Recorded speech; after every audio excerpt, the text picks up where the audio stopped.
How relieved are you to have Blue on campus, and how long do you think it'll take him to kind of get up to speed in your system now? Yeah, well, very excited about him. You know, we thought he was, if not the best, one of the top 2 or 3 junior college receivers in the country last year.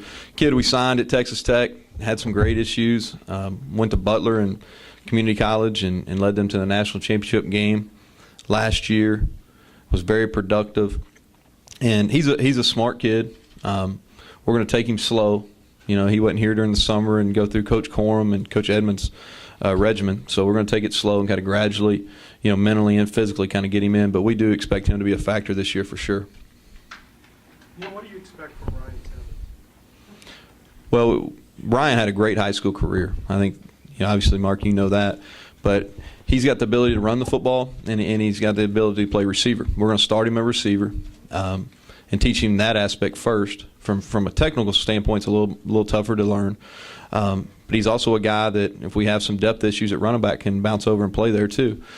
I think everybody's got it in the States excited about Ryan, and they should be. But also, you got to realize that these freshmen, you know, they're 18 years old, and they're going to go out and play in front of 60,000 plus the first game, and it's going to be like that every time. So I think our expectations got to be realistic, but at the same time, if they're the most talented guys, we got to take those bumps that come. How do you keep it from being a quarterback controversy and just make it a quarterback competition like you've been saying it is? Well, I think it starts with the demeanor, how Coach Stoops and I handle it, really, and I think they're good people. You know, I don't think any of those guys are jealous by nature. I think they're really good, solid human beings, and it's something we talk about. Jim, we talk about it we talked about this morning when we met. Just talked about, hey, this is going to be about we, not about me. This is how the reps are going to be distributed. Everybody's going to get an opportunity to prove themselves, and the most productive guy will win. Can you go through each quarterback and talk about what their one particular strength is? I mean, one thing about each that you really like? Yeah, Maxwell, I think he has the potential to be really accurate with the football, and he's been productive when he's been healthy. Now, he hasn't been healthy, you know, a whole lot, which is an issue, but he's been productive and he's accurate with the football, and he's done it against good people. When you talk about Patrick, he's got a strong arm. He's a big kid that runs better than most people think, and he's got a big-time arm talent. You talk about Jalen, he's a playmaker. You know, one of the better athletes we have on our football team, and he makes plays. And another thing I like about Jalen is he got thrown to the fire, and he didn't shun away. And even though the end results didn't show it, he got better as it went on last year. And then Reese has no fear. Reese Phillips, I mean, he went out and, I mean, by far the biggest crowd he's ever had to perform in front of in the spring game, and performed admirably. Coach Jordan Allmeller coming along pretty well out of Boyle County, out of your stomping grounds over there. Yeah. I like Jordan. No, he's coming along well. I think really surprised Vince and I both during spring. He's had a rough career here. Really, he's kind of been in and out of the doghouse, and really didn't know what to expect during the spring. He did a good job changing his body, and he was probably as productive as anybody at that position. Now he's got to carry that up through fall camp. We've got a little bit more competition at that position with Anthony Kendrick coming back, but pleased with his progress so far.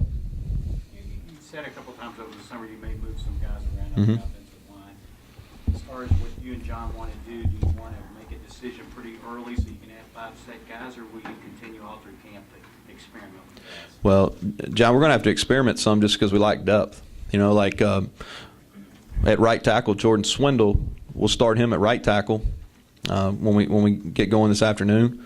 But he'll also have to get some left tackle reps as we proceed, because he may have to be the backup at left tackle also. Kevin Mitchell is a guy that's going to have to be a swing guy at right guard and right tackle. Zach West is a kid that's, you know, played left guard last year. Started, I think, every game, if I'm not mistaken. We've got to get him some left guard and center reps. You know, so just through some lack of numbers at certain positions, we're going to have to double train some guys. Neal, as I asked Coach Stoops about this particular situation, you're very, very deep at tight end. Mm-hmm. And what are your plans for that position in terms of what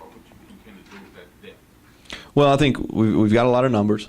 We've got some guys that have played some experience, that have some experience at that position, no question. I think how we use them depends on their skill set.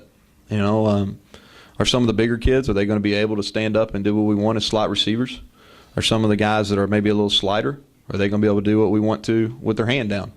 You know, and I think we'll also use them in the backfield some. You know, well, we've got to figure out, Lonnie, and y'all heard me say this, so you may be tired of hearing it. Well, we've got to do, we had 15 practices in the spring. We've got a couple weeks here early in camp. We've got to figure out who we are, who our best 11 are, and then who our next best 5 or 6 are at the skill positions, and then form what we're going to be around those people, their strengths. You've seen it before. This fan base, they want to be excited. Mhm. They can be excited by a high-powered offense. Do you feel kind of sense of responsibility in that regard?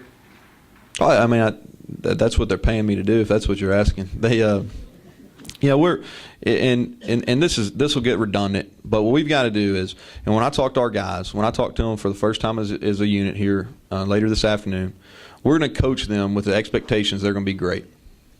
All right, that's how we're going to handle them on a day-to-day basis. Is we want to be a great offense, and are we there? Are we going to be there this afternoon? Probably not. You know, when will it happen? I don't know. I tell them it's not if, it's when. And we want to be exciting. We want to be high tempo. We want to put a product out there that, and you heard Coach Stoops, he probably said blue collar in here. I feel like this is a blue collar state from east to west. We want to put a product out there that resembles the people in this state. So we want to play with a high tempo, and we want to be physical, and we want to get after people. What are the per-game goals? Plays, yards? Yeah, that's not necessarily yards. When you talk about, we've got some goals, and I think the goals are that give you an opportunity to win the game. Doesn't mean you're going to, but I think it gives you an opportunity. We want to be at 75-plus snaps. We want to be 48% or better on third downs. We like being 50% or higher on first downs, which means a good play is 4 yards. So those are some of the game, and we've got some red zone goals also. But that's how we, I guess that's how we judge our guys from week to week. And like I said, it doesn't mean if we meet every one of them that we're going to be successful because there's a chance. And probably the number one thing is we always talk about. I guess the two most important, I should have led with these, is we want to win the turnover margin, which I think is going to be huge for us this year, and we've got to figure out a way to make more explosive plays than the other team. What are your expectations for the returning wide receivers, guys that are going into this system that didn't get a chance to catch the balls a lot after the backfield got hurt?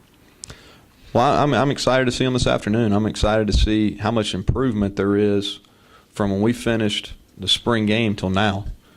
Because I think they're all self-driven people, they're especially AJ the Gree and DeMarco had a touch of success, and those guys can see the success we had at Tech throwing the football, and they can see what we did in the spring.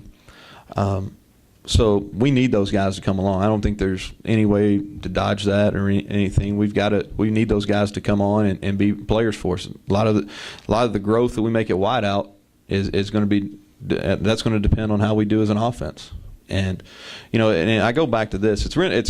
I'm really looking forward to it. And Tommy Maynard and I've talked about this extensively because it's not many times you go into a situation where you got so much youth at wideout, and really it's a blank canvas.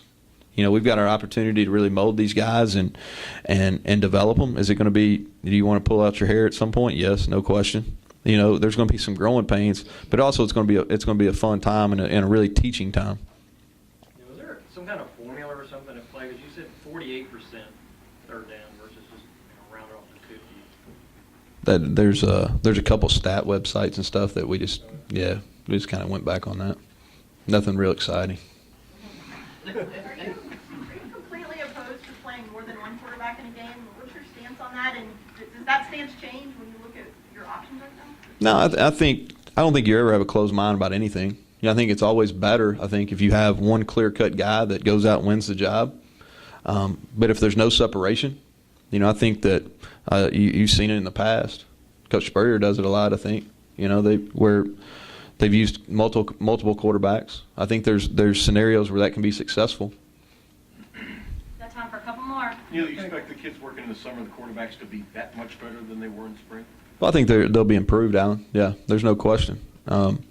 You're talking about a 3 to 4 month period, and they know what to expect now from a fundamental standpoint. We give them a lot of teaching tools. We can't teach them ourselves. We give them a lot of teaching tools, video-wise, and I think there's going to be a lot said for when we come out this week. Who's had the most improvement? That may mean it's a little bit more important to that person.